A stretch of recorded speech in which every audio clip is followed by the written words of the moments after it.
എല്ലാവർക്കും good morning കിച്ചണിലേക്ക് സ്വാഗതം. അപ്പം ഇന്ന് രാവിലെ എല്ലാവർക്കും സ്കൂളിൽ പോകണം, തിരക്കുള്ളൊരു ദിവസമാണ്. അപ്പോൾ ഇന്നലെ രാത്രി ദോശയ്ക്കാണെന്ന് ആട്ടിയപ്പോൾ മക്കൾ ആദ്യമേ പറഞ്ഞു. അപ്പോൾ അവർക്ക് ഈ ഒരു എരിവുള്ള ഉണ്ണിയപ്പമാണ് വേണ്ടത്. അപ്പോൾ അതിന് പല ആൾക്കാരും പല പേര് പറയും, ഞങ്ങളിങ്ങനെയാണ് പറയാറ്. അപ്പോൾ അതിൽ പച്ചരിയും ഉഴുന്നും മാത്രം ഇട്ടിട്ട് ചോറിടരുത്. നമ്മൾ ദോശക്കാട്ടുമ്പോൾ ചോറിടൂല, അപ്പോൾ ഇതിന് ചോറ് വേണ്ട.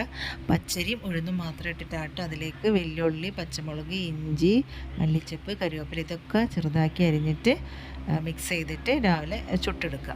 ഉപ്പൊക്കെ ഇട്ടിട്ട് ചുട്ടെടുക്കുക. ഉണ്ണിയപ്പച്ചട്ടിയിൽ കുറച്ച് വെളിച്ചെണ്ണ ഒഴിച്ചിട്ട് ചുട്ടെടുത്താൽ മതി. അപ്പോൾ അവർക്ക് ഇത് മതി എന്ന് പറഞ്ഞാൽ അവരെ ലഞ്ച് ബോക്സിൽ അതൊക്കെ ആക്കി. ഇത് നല്ല തേങ്ങാ ചട്നിയും എൻ്റെ കൂടെ കൂട്ടാനും നല്ല ടേസ്റ്റാണ്. അതുവരെ നമ്മൾ മുളക് ചട്നി ഉണ്ടാക്കില്ലേ, വറ്റൽമുളകൊക്കെ ഇട്ടിട്ട്, അപ്പോൾ അതിൻ്റെ കൂടെയും നല്ല ടേസ്റ്റാണ്. ഇവിടെ മക്കൾക്ക് രണ്ടാക്കും നല്ല ഇഷ്ടമാണ്. അപ്പോൾ ഇത് ചൂടോടെ കഴിക്കുമ്പോഴാണ് നല്ല ടേസ്റ്റ്. അപ്പോൾ അവരെയൊക്കെ പാത്രത്തിലാക്കി കൊടുക്കുന്ന പണിയാണ് രാവിലെ.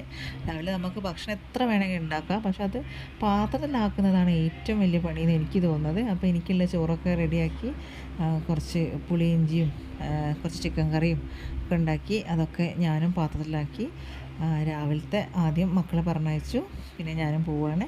അപ്പോൾ എല്ലാവരും എൻ്റെ ചാനൽ ലൈക്ക് ചെയ്യുക.